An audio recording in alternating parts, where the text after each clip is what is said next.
So, it's been a while. 9 months to be exact. Let's set things straight then. This video is not about covering the Fiddleafox situation. If you're looking for that, other people got you covered. I have also included a doc link in the description if you want to go ahead and have a read. Wait, don't click away yet. Judging from how long the last video took, by the time this video came out, most likely topic is gonna be irrelevant. So heck, I thought, why not take a different approach? No, I want to use Fiddleafox situation as a gateway to point out people's bad behaviors and try to correct the mindset of how we should approach these type of situations. By the way, I don't want this video to come off as defending Fiddleafox. So let me make it clear. Just like how I don't support bad behaviors from people criticizing Fiddleafox, I also don't support Fiddleafox's racist and transphobic behavior. Are we clear? Good, cause last time, despite putting up 3 freaking disclaimer, people still commented without watching 5 minutes into the video. Sure, I get ya that, the video was long and the disclaimer doesn't suddenly make you invincible, but still, they were put up for a reason.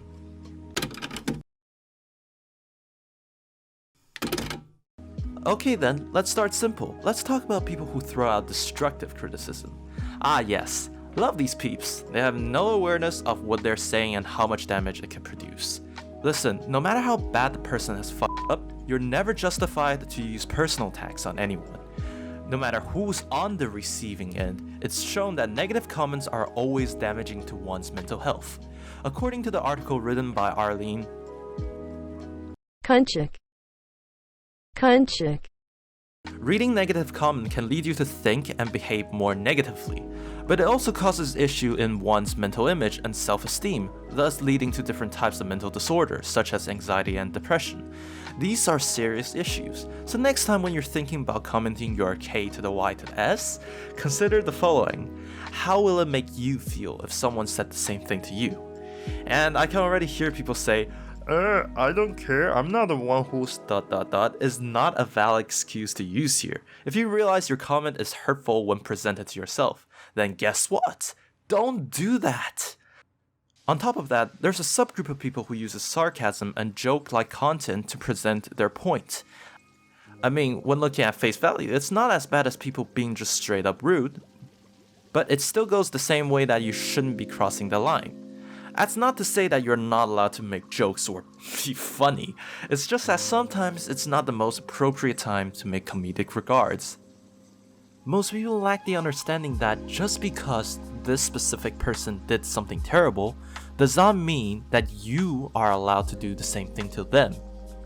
But this is the internet that we're talking about, and it would be naive to think that everything will just turn out fine and people wouldn't be irrational and, that's just unrealistic.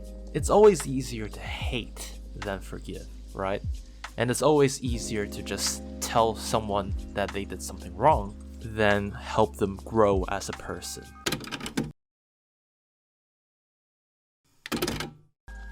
Moving on from that, let's go back to when I first saw the Twitter thread. I was, reading each thread, shocked, thinking to myself, man, people's gonna make a video out of this. And then I saw this.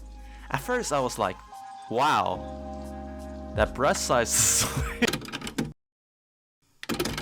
I mean, wow, there are people who actually promote their work. And I kinda shrugged it off because I was like, there are bound to be different kinds of people. But then I scrolled down more and more and I realized that was not an anomaly. You see, there were loads of artists who are promoting themselves by replying to the Twitter thread. Not saying you shouldn't self-promote, but don't do that. Why specifically? If I were to speak on my behalf, I feel like I would be giving off opinions rather than actual reasoning. So let's set an objective view on why you shouldn't do this. First, it makes you look disingenuous. By promoting yourself in this way, you are essentially siding with a favorable narrative, i.e. the position of good people, such as people who support equal rights, etc. You are actively trying to use the good narrative to try to profit and benefit for your personal sake, rather than actually taking a stand.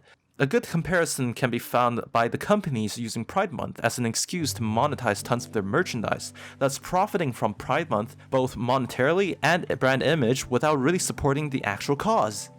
Relating to the first point, it may seem offensive. Kinda relating back to being disingenuine, you risk actually offending people for the superficial nature of your promotion, even if your intent was not superficial. And it could backfire even more and lead to problem for yourself. And lastly, it lowers your self-integrity and brand image. You're lowering your own integrity by comparing yourself to a lower standard, thus hurting the brand image and also the way people perceive you. Negative stereotypes can be even labeled on your behalf without knowing. And these are more objective looks on why you shouldn't do this, but I feel like it's quite obvious why you shouldn't do this in the first place. Imagine you were walking down the road with your friends and, they told you that your favorite ice cream place, I don't know, uses switch water to make ice cream. And then out of nowhere, this random guy jumps out at you and say, "Hey, we make ice cream too, and we do it with tap water." It's like, what are you expecting? Most people are not in the mood at the current moment, and you're inserting yourself to create a quote-unquote solution that people are not asking for. That's not talking about morals too. I know there's no moral to business, but come on, have some decency to think that people are at a loss here. Hey, in the end, you know what? You do you. I'm not shaming anyone for doing this. I just want to say that there's much better alternatives, especially on Twitter. Look, there's so many tags to promote yourself once in a while, so why taint your image for a measly 5 followers? And before I go here, I want to quickly talk about content creators. At the current moment when the script is written, there are not a lot of video about this situation, and to be honest, I think it's gonna stay that way, but that's fine. But the ones that have came out are, in all honesty, a bit rushed and one-sided. I mean, it's fair game, cause for this specific case, Fiddleafox gave a pretty, questionable response, and I doubt there's many thoughts put behind it. Content creators have all the rights to say whatever they want and put as many opinions on the subject matter as they want. Besides, it's not really commentary if you're not adding on your own twist.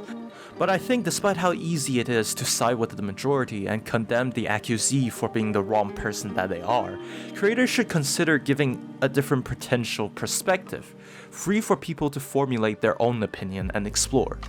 What Fiddleafox said is terrible. And with her response quite literally acknowledging and accepting it, it's set and clear.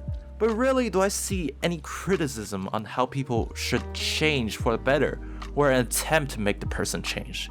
This tends to be the pattern I see for most commentary creators. They first give a trigger warning or some sort and then say a funny one-liner and ask for people to sub and like. Then they start off by briefly introducing this situation. Then they go over the allegations and evidence while adding their own inputs, and then they cover the response while adding their own inputs, and then they give a final statement either criticizing the behavior of the person or condemning them for being in the wrong. Wait, that seems rather familiar. But in all seriousness, that's a pretty standard formula. The problem I want to point out here is that there tend to be no actual constructive criticism, rather just semi-conservative opinions sprinkled here and there, while pretty much giving no active suggestions for how the person could have actually improved or could have done. And worse off sometimes, even just vigor name-calling with belittling behavior. It's like telling a child they did something wrong and then scold them for it, but doesn't provide a reason why they're wrong in the first place and what they should have done instead. I see people say, "Oh, it's wrong, it's disgusting." Explain why is it wrong, why is it disgusting. Don't assume people think the same or knows the same or have the same moral as everyone else. We're all different people with different backgrounds. It's hard to set an idealized standard for everyone. The point of criticism is to educate people to reach that idealistic standard. Constructive criticism, in the end, is aimed to give criticism for the sake of betterment. It's aimed to help people grow and become better rather than condemning people for all eternity. And I think that is what many people are missing.